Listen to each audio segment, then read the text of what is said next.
ẹ káàbọ̀ sí ìkànnì yìí. Tó bá jẹ́ ìgbà àkọ́kọ́ ní tẹ́ ń rí wa, ẹ like, kẹ́ subscribe, kẹ́ lè máa jẹ́rọ àǹfààní yìí nígbàkúgbà tá a bá ti post fídíò. Ìsọjọ́ kẹẹ̀ẹ́dógún oṣù kẹjọ ọdún 2026. Lo and behold, èyí nìkan kọ́ ní election tó máa wáyé. Election mi ó tún wáyé, ọ̀pọ̀ election ni ó tún padà wáyé nípínlẹ̀ Ọ̀ṣun náà. Léle tó túmọ̀ sí wípé ìwọ̀nba ni kíyàn ó kó gbóná mọ́ láìkí sọ́kà. Gbogbo àwọn olóṣèlú yàtọ̀ sáwa tá ń díje, gbogbo àwa alátìlẹ́yìn wọn, àwa alátẹ̀lé wọn. Ìjà take it easy irrespective of result tó máa jáde lọ́la tàbí bí ìdìbò bá ṣe lọ. Nǹkan ẹyọkan tèmi ò fẹ́ gbọ́ òun náà ni pé ẹnikẹ́ni ní ìpalára. I don't want to tèmi ò tiẹ̀ ní interest nínú ẹ̀ nìyẹn because ẹ̀mí ẹnì kankan kò wọ́ ti ìdìbò. Ẹnìkan ni ó wọlé, bí èèyàn mẹ́wàá dìbò, bí èèyàn mẹ́wàá gbàpò tí ìbò, èèyàn kan ni ó wọlé. Ẹni tó wọlé yẹn kọ́ ni winner. Gbogbo ọ̀nà jọ win, gbogbo ọ̀nà jọ lose. Torí pé details kékeré ló máa ń determine election gbà mí. So now bí mo ṣe ń bọ̀ lánàá láti ìpínlẹ̀ Ọ̀ṣun wá sí ìpínlẹ̀ Ondo ni mò ń pàdé àwọn mọ́tò ọlọ́pàá. Mo pàdé mọ́tò gọ́vnọ̀ kan náà tí mo dẹ̀ mọ̀ pé ìpínlẹ̀ Ọ̀ṣun ló ń lọ. Mọ́tò tán fi káwọn ọlọ́pàá, tí mi ò bá ṣe mistake, tí mi ò dẹ̀ dánu mọ́. Ọmọ yín tí ìgbọ́ràn o, ẹ bá sọ̀rọ̀ o. Ọmọ yín tí ìgbọ́ràn o, ẹ advice ẹ. Ọmọ yín tí ìgbọ́ràn o, ẹ kì í nílọ̀, ẹ fi wé mọ́ wọn létí. So kíkálukú ó jókòó sí, kíkálukú ó jókòó jẹ́. Ẹ lọ síbi tẹ́ ti fẹ́ dìbò wọ́ọ́rọ́wọ́, kẹ́ ẹ dìbò, kẹ́ ẹ dẹ̀ kú ń bẹ̀. Àkàndọ̀rà Okonko. Like I said, lánàá tí mò ń bọ̀ ni mo rí àwọn mọ́tò ọlọ́pàá tó ń tẹ̀léra wọn, tó ń tẹ̀léra wọn, tó ń tẹ̀léra wọn, tí n bá dánu sẹ́.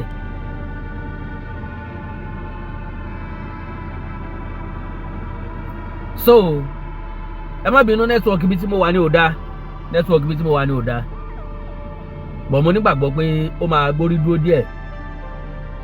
So like I said, bóyá kí n dẹ̀ tún tan dátà kejì náà.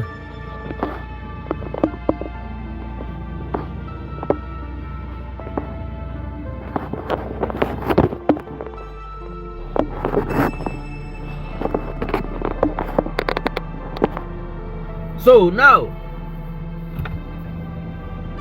because láti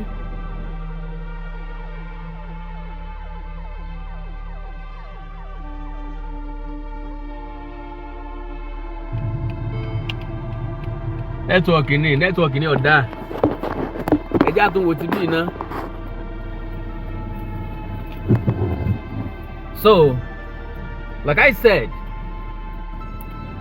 mo ní gbogbo ẹ̀yin tẹ́ wọlé ẹjọ́ torí Ọlọ́run, ẹ bá mi pín program yẹn, mo bẹ̀ yín ni, ẹ bá mi pín program yẹn, ẹ bá mi pín program yẹn. Ó yẹ kí nẹ́tíwọ̀kì ó dúró báyìí. Mò ń bọ̀. Ó lágbára díẹ̀ o. Ọ̀ṣun ò ní gbóná lágbára Ọlọ́run, yóò tutù bí omi inú àmù. Ìlú ó dùn, yóò ṣe gbé fún gbogbo wa. Ẹ má jẹ́ ká ẹsẹ̀ halẹ̀ mọ́ra wa. Bí election sì máa ń rí nìyẹn, kùkù kẹ̀kẹ́ rẹ̀ gbọ́dọ̀ pọ̀. Torí pé ìhàlẹ̀ náà ni wọ́n ń pè ní election. Ìhàlẹ̀ ni kùrùkẹ́rẹ́, kàrámọ̀, kálukú ló máa fi ewé sí tiẹ̀, kálukú ni ó fi yọ̀ sí. Now mo kọ́kọ́ wá ń bèrè lọ́wọ́ ara mi bí mo ṣe ń bọ̀ lánàá, iṣẹ́ ọlọ́pàá tí ń bẹ ní Nàìjíríà pọ̀ tó báyìí. As in, mo ti ń pàdé wọn láti Èrè Ọ̀ṣun, irọ́ o, no, Ẹ̀rìn Ìjẹ̀ṣà, láti Ẹ̀rìn Ìjẹ̀ṣà tí mo fi dé Gbàrà Òkè tí mo fi dákúrẹ́ mo yà lákúrẹ́ mo máa fẹ́ dúró bí 1 hour lákúrẹ́ or more than gbà tí mo tún bọ́ sọ́nà wọ̀ padà mo pàdé wọn títí tí mo fi dọ́wọ̀ ni. Àwọn ọmọ bọ́ọ̀sì yẹn wọ́n lé 200 ọmọ bọ́ọ̀sì Nasarawa public transport eléyìí ó pọ̀ bí ẹgbẹ̀lẹ́mùkún ni. Mo á rò pé ṣé Nasarawa nìkan lọ́lọ́pàá wà ni, ṣé Nasarawa nìkan náà ti ń kọ́ ọlọ́pàá bọ̀ ni. Now unfortunately láàárọ̀ yìí ni mo tún gbọ́ wípé wọ́n tó dẹ́mi ẹnìkan légbodò.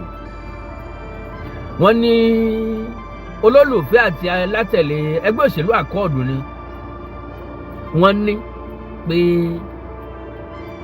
àwọn olólùfẹ́ àti alátẹ̀lé ẹgbẹ́ òṣèlú All Progressives Congress ń lọ ṣekú pa onítọ̀hún. Ṣé mọ̀ pé níta gbọ́ náà ni pé àwọn kan dẹ̀mí ọmọ ẹgbẹ́ òṣèlú APC kan légbodò nílùú Iléṣà. Now sẹ́nétọ̀ kan sọ̀rọ̀ bọ́ọ̀bá ọpá bọ́ọ̀bá òbú lẹ́sẹ̀. So àwọn ọlọ́pàá invite ẹ̀ bí ṣe máa ń rí nìyẹn. Tó bá ti jólówó tó ti já wọn tó wà nípò gíga immunity máa ń cover wọn àìgbọ́n kankan. Àbájáde ń tó bá lọ sọ́dọ̀ àwọn ọlọ́pàá àgbọ́mọ́. Nǹkan táwọn ọlọ́pàá sọ àgbọ́n kankan. Ṣé wọn ó múlẹ̀ kílẹ̀ sóhun tó wáyé àmọ́ kankan. So kò wá yé mi rárá tó fi di wípé lílé là ń léra wá káàkiri. Kò sọ́mọ Ademola Adeleke láàrin wa, kò sọ́mọ Oyèbánjí láàrin wa. Kílẹ̀ tí kálukú òjókòó ẹ̀ jẹ́. Alright, now lónìí wọ́n arrest àwọn kan. Òǹdíje dupò lọ sílé ìgbìmọ̀ asòfin ìpínlẹ̀ ó wà láàrin wọn nínú ẹgbẹ́ òṣèlú All Progressives Congress. Wọ́n bá wọn ìbọn lọ́wọ́ wọn rẹpẹtẹ. Wọ́n arrest wọn. Mọ́tò APC wọ́n gbé lélẹ̀ tí wọ́n lẹ òǹdíje dupò gómìnà lábẹ́ ẹgbẹ́ òṣèlú ọ̀hún tí wọ́n lẹ píṣù ẹ̀ gàràgbàgàràgbà sí lára. Lo and behold, kò sẹ́ni tí yóò sọ fún ọ wípé òǹdíje dupò gómìnà lọ́rán wọn. Táwọn bá fẹ́ sọ wọn lè pò làwọn ṣiṣẹ́ fún. Ó lè mọ̀ wọ́n ó lè mọ̀ wọ́n eléyìí ọ̀kan yìí mi. Ntọ́kàn mi ni wípé àwọn agbófinró àwọn navy ni wọ́n mú wọn. Okay, now mo tún wá gbọ́ nù ròyìn kan pé àwọn ọlọ́pàá lọ rèé dé Akọgunlérè Oyèwùmí. Wọ́n rèé dé mọ́lé. Wọ́n ní wọ́n fẹ́ arrest ẹ̀. Kí lakọgun ṣe?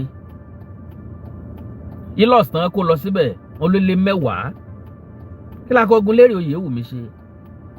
Election will surely come and go. Election máa wá, election máa lọ. Ó wá dàbí ẹni pé àdìbò rí lọ́sùn.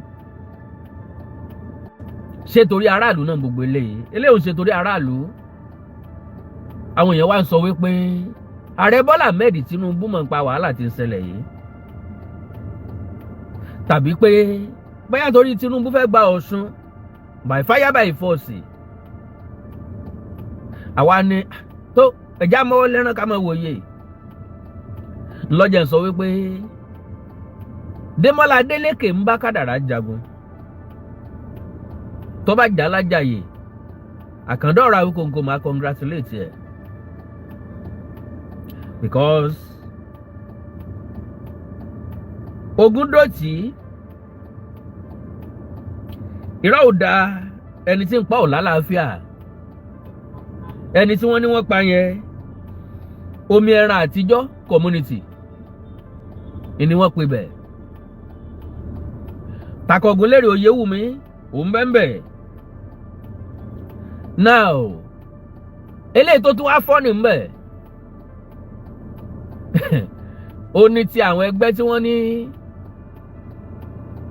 wọ́n withdraw support wọn fún Ademola Adeleke, wọ́n kéde àtìlẹ́yìn wọn fún ṣebí ọdún Oyèbánjí ni à ń bọ̀. Ìròyìn tá a gbọ́ ni pé àwọn ọmọ ẹgbẹ́ òṣèlú Accord wọ́n ti withdraw support wọn fún Ademola Adeleke. Mo wá láwọn yẹn call Accord náà ní fashion because nígbà tẹ́gbẹ́ Accord fa Ademola Adeleke kalẹ̀, àwọn kan náà jáde wọ́n l'Accord làwọn, wọ́n láwọn endorse Ademola Adeleke, àwọn ní governor aspirant tàwọn. Àwa ti mọ̀ wípé àwọn tí wọ́n jáde l'Accord APC ni wọ́n. Èmi Àkàndá ọ̀rọ̀ àwọn nǹkan lè sọ categorically bẹ́ẹ̀ pé àwọn fashion kejì tó jáde wọ́n gbọ́n wọn kẹ́sẹ́ pé ẹ lọ jáde ni, ẹ̀yẹn wá sọ́dọ̀ wa àwo fún yín lẹ́tọ̀ọ́, torí pé tí báàgì owó bá ti exchange ọwọ́ ọ̀rọ̀kọ́rọ̀ a máa jáde lẹ́nu. So now gbogbo pákéjì tán fún wa lójú kámẹ́rà, àwọn ẹgbẹ́ Accord wọ́n ti kúrò ńbẹ̀, wọ́n fún ní fìlà ńbẹ̀, ó tún fìlà orí ẹ̀, ó sọ fìlà Adeleke nù, ó sọ fìlà Accord nù. Wọ́n láwọn kéde àtìlẹ́yìn wọn fún à ń bọ̀. Àkàndá ọ̀rọ̀ àwọn kòǹkò sọ wípé à ń bọ̀ ò lè wọlé tàbí kò ní wọlé. Ṣùgbọ́n Accord kan sọ pé àwọn ò ti Ademola Adeleke lẹ́yìn, kò stop Ademola Adeleke láti wọlé election lọ́sùn. Ẹ gbádùn mi dáadáa, kò stop Ademola Adeleke, ìbànújẹ́ ẹnìkan ò túlù. Ẹnìkan àbẹ́yàn méjì àbẹ́yàn mẹ́ta àbẹ́yàn mẹ́wàá àbógún èèyàn tí wọ́n lọ pín ẹ̀tọ́ wọn nínú ẹgbẹ́ òṣèlú kan kò dí àwọn tó kù lọ́wọ́, kò dìlú lọ́wọ́. Òye tó yé mi ni pé APC lérò lẹ́yìn, Accord lérò lẹ́yìn. Òye tó yé mi dáadáa nìyẹn. Òye tó yé mi ni wípé wọ́n ti ń kó ìpayà sáwọn ẹgbẹ́ òṣèlú kan láyà pẹ̀lú gbogbo àwọn ìṣẹ̀lẹ̀ tí ń ṣẹlẹ̀ yìí. Ntẹ́mi wá fẹ́ sọ fún yín, I am safe, God bless you sir, God bless you ma.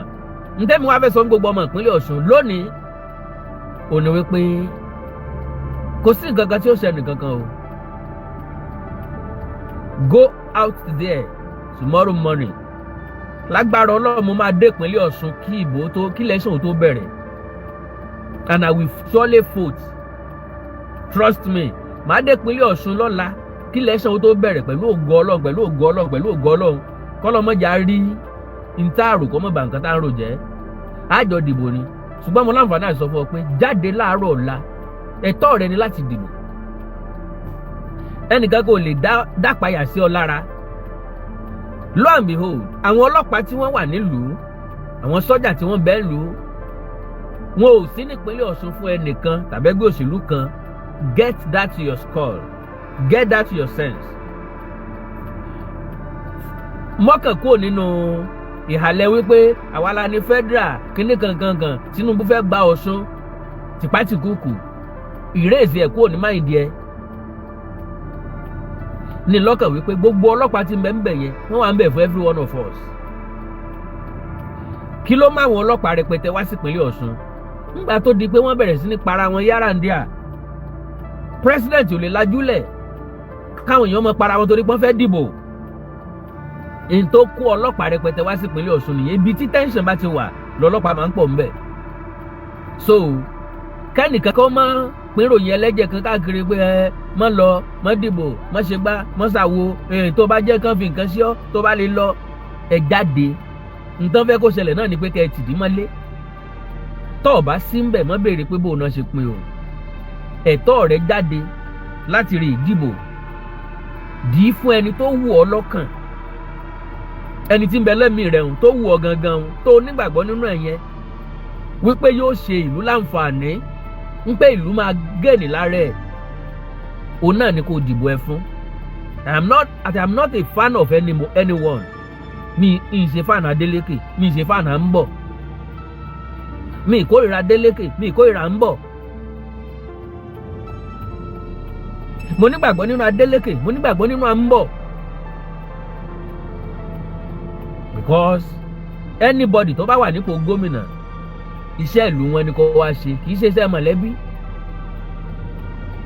eléyìí tẹ́mi ọ̀fẹ́ gbọ́sẹ̀ ò ní pé ẹ̀mí kan ṣòfò tàbí wọ́n pààyàn kan eléyìí nìkan lèmi ọ̀fẹ́ gbọ́ because òye tó yé mi ni pé àwa mẹ̀kúnnù la máa ń wà the receiving end kò dẹ̀ make sense. So the earlier the better táwa tá a jẹ́ mẹ̀kúnnù náà tá a bá jẹ́ kí ọpọlọ wa ó ṣiṣẹ́ dáadáa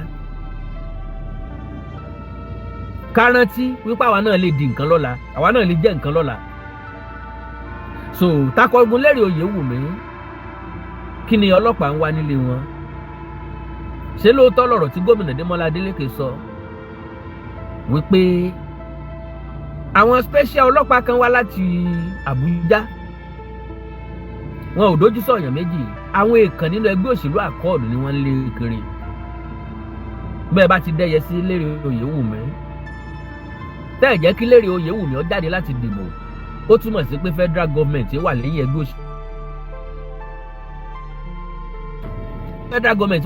òṣèlú kan kì í ṣe pé wà lẹ́yìn ẹgbẹ́ òṣèlú kan jẹ́ pé federal government ń bẹ lẹ́yìn ẹgbẹ́ òṣèlú all congress táwọn tí ń bẹ lé lérè oyè wù mí ò bá jáde tán bá kúrò ń bẹ̀. ìròyìn tó tẹ̀mí lọ́wọ́ ni pé ilọ̀s 10 náà park síbẹ̀ òun lélẹ́yìí.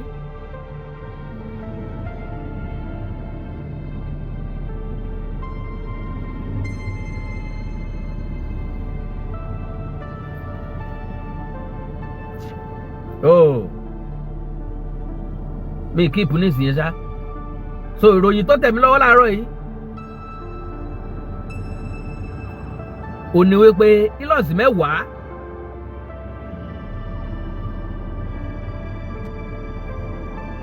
iná wọn kó lé ẹ̀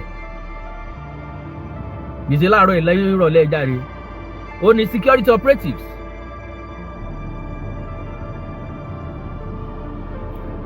reportedly laid siege to the Osun State residence of the state Senate Deputy Minority Leader Akogulere Kamorudin Oyewumi in a midnight operation allegedly aimed at effecting his arrest. Kí lẹ fẹ́ arrest ẹ̀ fún? Kí n lérè ṣe? Sógbé amọ̀tàǹkì lé ni, àgbọ́gbàdo olóró lé, àbókó ballot paper lé, àbókó bàn lé. Kí lẹ fẹ́ arrest ẹ̀ fún? Tẹ́ bá fẹ́ arrest èèyàn, ẹ announce n tó ṣe síta fún wa ká gbọ́. So, the operation reportedly took place at about 1 a.m. òru ni wọ́n délé ẹ̀ with about 10 ilọ̀s vehicles deployed to the residence according to a statement issued by the media unit of the office of the Senate Deputy Minority Leaders. The development comes amid political activities in Osun State ahead of the governorship election with opposition parties and their support across the state. The media unit described the operation as a shameful attempt to silence key opposition voices and subvert democratic freedoms, accusing the All Progressive Congress (APC) of using intimidation to suppress political opponents. Lérè Oyèwù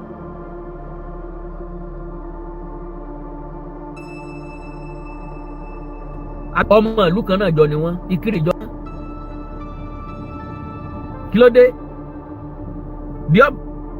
said, and I quote, the All Progressive Congress (APC) has once again demonstrated its growing desperation through a shameful attempt to silence key opposition voices and subvert democratic freedom.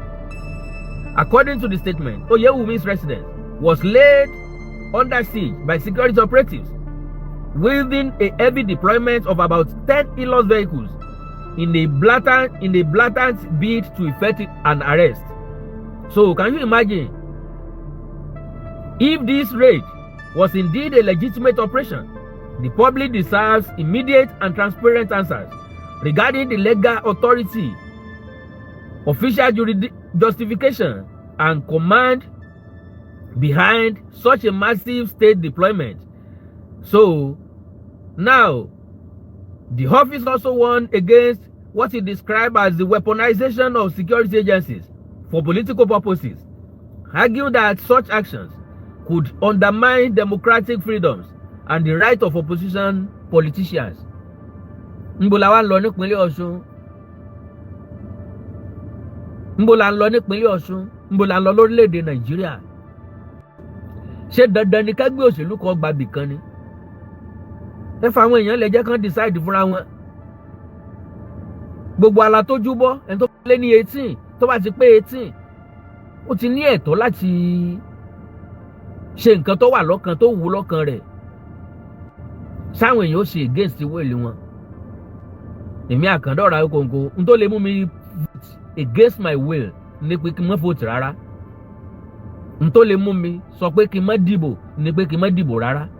Kí n pé kí n dìbò fẹ́ nìkan tìpátìkùkù ní pé kí n má dìbò rárá. So the statement said, and I read, the orchestrators of this siege must realize that weaponizing state security to terrorize political figures is a direct assault on democratic norms. It is very sad that some dissidents were hell-bent on tarnishing the good intention of Mr. President on Osun election. Ṣé wọ́n tarnish good intention Mr. President ni? Àbí president gan mọ̀ nípa tí ń ṣẹlẹ̀? Ṣé bàbá mọ̀ nípa ẹ̀?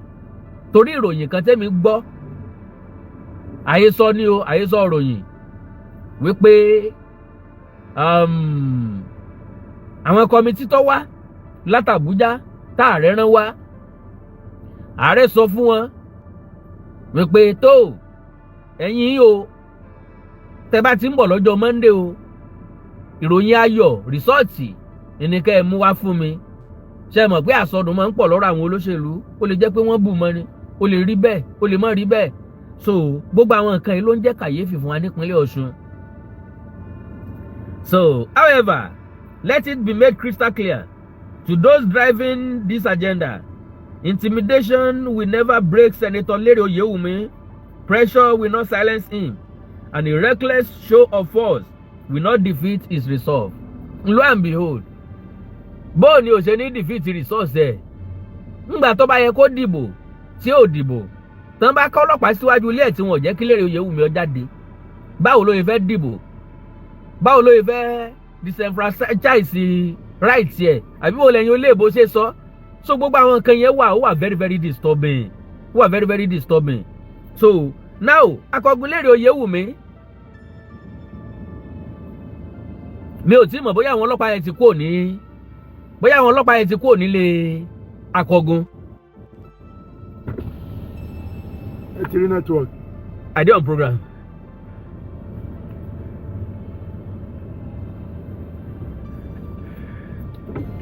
So now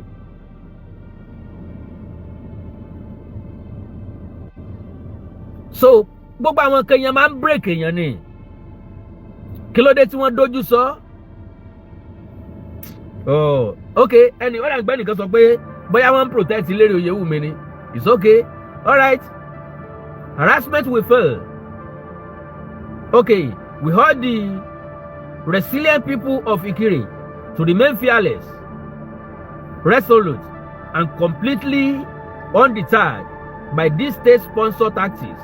Harassment will fail, and the populace will turn out en masse to exercise their democratic franchise without fear or panic. So, now, ọ̀rọ̀ ló délẹ̀ yìí o, ẹ̀yin ọ̀jọ̀gbọ́n. Ńbo la ń bóṣèlú lọ? Kó tó dàsìkò yìí rárá, ńlá tí ń gbọ́ròyìn pé àwọn ọlọ́pàá ń wọlé, wọ́n ń gbé àwọn èèyàn kan tọ́jọ́ ọmọ ẹgbẹ́ òṣèlú accord. Wọn ò dẹ̀ gbé wọn dúró lọ́sùn, wọ́n gbé wọn lọ sàbújá straight. Tán bá gbé wọn dàbújá, wọ́n ní wọn ò gbọ́dọ̀ release wọn. That is, bóyá tán fẹ́ ṣe fún Lere Oyewumi náà nìyẹn. Kí wọ́n palẹ̀ bàbá mọ́, kó dàbújá wọ̀, kán release ẹ̀ after election. Ẹ dẹ̀ mọ̀rọ̀ Nàìjíríà, ẹ fapájánu o. kò sí changes kankan, kò sí nǹkan tí yóò ṣẹlẹ̀, kò sí nǹkan tó máa tì díẹ̀ yọ.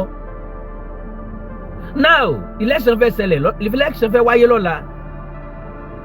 Oríṣiríṣi ọ̀nà ni wọ́n ti gbà damage Ademola Adeleke. I'm not fighting for him. Bọ̀ṣẹ́ gbàgbé ẹni tí àwọn tí wọ́n bá ti intimidate ló máa ń ní sympathy lọ́dọ̀ tèmi àtàwọn kọ̀ọ̀kan. Ẹni tí wọ́n bá ti intimidate táwọn ò pé kíní ọ̀lọ́ bó ṣe yẹ kó lọ, kíní ti lọ́wọ́ kan àbòsí nínú, ó ti lọ́wọ́ kan ìyànjẹ nínú. Ṣé torí pé àwọn Ademola wọ́n gentle, wọ́n cool, wọn ò mọ̀ṣèlú ṣe? Ọ̀nà wo ni wọn ò ṣe mọ̀ṣèlú ṣe ni pé àwọn ti gentle ju ẹni tó lè jó lóṣèlú lọ. So now wákàtí mélòó ńlá ìdìbò, majority àwọn èèyàn sọ pé àwọn ò ní jáde, àwọn ò lè jẹ́ kán yín àwọn ń bọn, àwọn ò lè jẹ́ kán gbá àwọn lọ́bẹ. Ṣé ìrètí wà fún wa?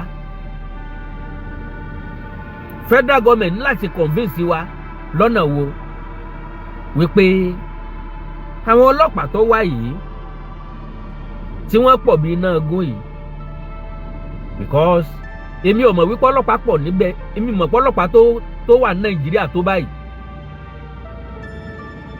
Láti Ẹ̀rìn Ìjẹ̀ṣà kí n pàdé ọlọ́pàá tí mo fi kí n pàdé mọ́tò ọlọ́pàá tí wọ́n ń tẹ̀léra dé Ọ̀wọ̀. Mi ò rírú ẹ̀ rí. Election ti wáyé rí o, láì mọye o, ṣùgbọ́n mi ò rírú yẹn rí. Fò bẹ́ẹ̀ náà dẹ̀ ń pọ̀ mbẹ́. Majority wọn wọ uniform, camouflage vest wọn yẹn ni wọ́n wọ̀, àtọkùnrin àtobìnrin.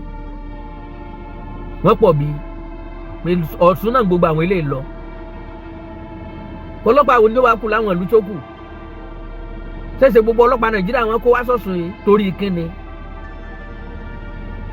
Ìbò tó yẹ ká dìwọ́ rọ́wọ́, tó yẹ káwa náà ti grow débi tán máa mú ballot paper wá bá wa ń lébi tilẹ̀ òkèèrè, tán máa ń dìbò, tán máa tó jẹ́ pé bó bá ṣe wọ ló ṣe lè dìbò, ẹni tó bá wọ ló lè dìbò fún.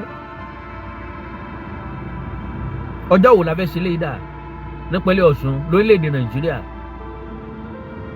Kí ni fate wa ní Nàìjíríà nípa election, free and fair election? Ǹjẹ́ a lè rí irú ìbò tó wáyé ní June 12, 1993 tí wọ́n pè ní the most free, fair and credible election so far in the history of this country, in the history of Nigeria? Ǹjẹ́ a tún lè rírú ẹ̀? Ṣé bá ṣe máa yanra wa jẹ lọ́nu dìgbà wo dọdún wo?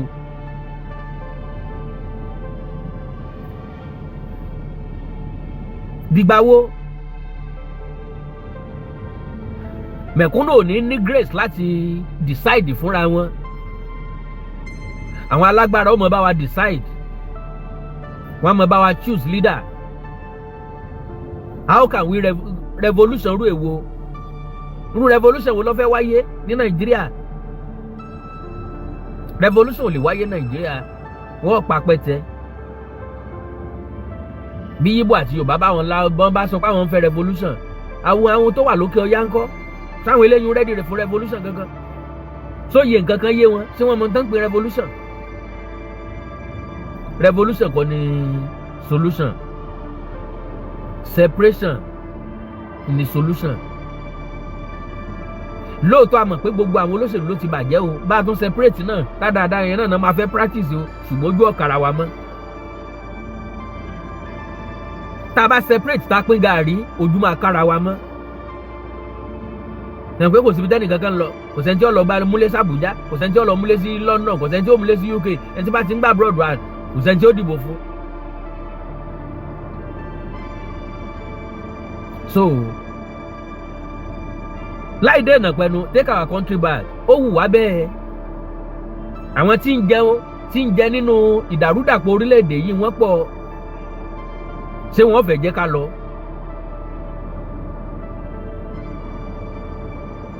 Ṣé wọ́n fẹ́ jẹ́ ká lọ? Now election máa wáyé lọ́la, nípínlẹ̀ Ọ̀ṣun kò sí ní tó lè yẹ nǹkan sì tó lè yẹ ní tí ó yẹ ni kọ́ lọ mẹ́jẹ kárí ẹnìkan joyè ẹnìkan wọlé ta ni ó wọlé Ọlọ́run bá mi nìkan ló mọ̀ ọ́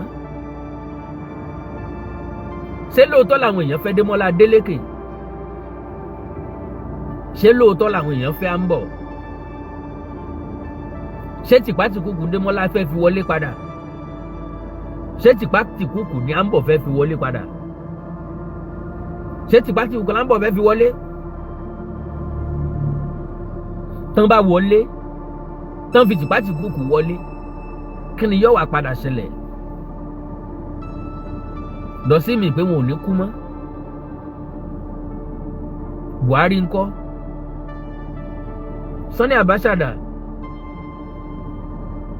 ọ̀pọ̀ gómìnà ló ti jẹ tó ti lọ Lamade Shina ńkọ́ Wíyá Ìsàgàgù Rotimi Akeredolu Abíọ́lá Ajímọ́bi ọ̀pọ̀lọpọ̀ gómìnà náà ti wá náà ti lọ ti jẹ gómìnà kò sẹ́ńtọ́ rántí wọn mọ́ immediately after 4 years after 8 years ẹ̀yin náà di former governor ṣùgbọ́n àwọn kankan yìí tán lọ́kàn wa irú ìṣẹ̀lẹ̀ báyìí kì í tán bìkọ́ yọ wà nínú àkọọ́lẹ̀ iye èèyàn tó kú lásìkò tẹ́ dìbò iye àwọn tó pàdánù ẹ̀mí wọn gba Arẹ́gbẹ́ṣọlá dé gbogbo ẹ̀ ló wà lákọọ́lẹ̀ o wọ́n ń kọsẹ̀ yín lẹ̀ o ẹ má jẹ́ kí ìpínlẹ̀ Ọ̀ṣun kó gbiná lọ́la ẹ fún kálukú lórí ọ̀fẹ́ láti dìbò fẹ́ni tó wù ú ẹ̀yin nìkan kọ́ lẹ nípínlẹ̀ Ọ̀ṣun gbogbo alájọ ní àtẹni tó lè jẹ gọ́fúnọ̀ àtẹni tí ò lè jẹ gọ́fúnọ̀ tó dẹ́ni tó lè jẹ gọ́fúnọ̀ lè dìbò fún rẹ̀ fámìlì yín nìkan ò dẹ̀ lè dì í ọjọ́ tá a máa get it right ní Nàìjíríà kò tí ì yé mi o Adéfarati ńkọ́ Àlàó Akálàdà wọ́n ti wá wọ́n ti lọ ẹ̀yin náà lọ Ọlágúnsóyè Òyìnlọ́lá ó ti di gọ́fúnọ̀ àná Arẹ́gbẹ́ṣọlá ó ti di gọ́fúnọ̀ jẹrin ó ti di gọ́fúnọ̀ jẹta Gbóyèga Oyètọ́lá ó ti di gómìnà àná Bàbá Bísí Àkàndé ti di gómìnà àná. kò sáà ní rí jù báyìí lọ lórí ètò ilé nìí ẹ má gbàgbé láti bá wa like kẹ́ ẹ subscribe kẹ́ ẹ lè máa padà jẹ irú àǹfààní nígbàkúgbà tá a bá ti post fídíò ó dàbọ̀.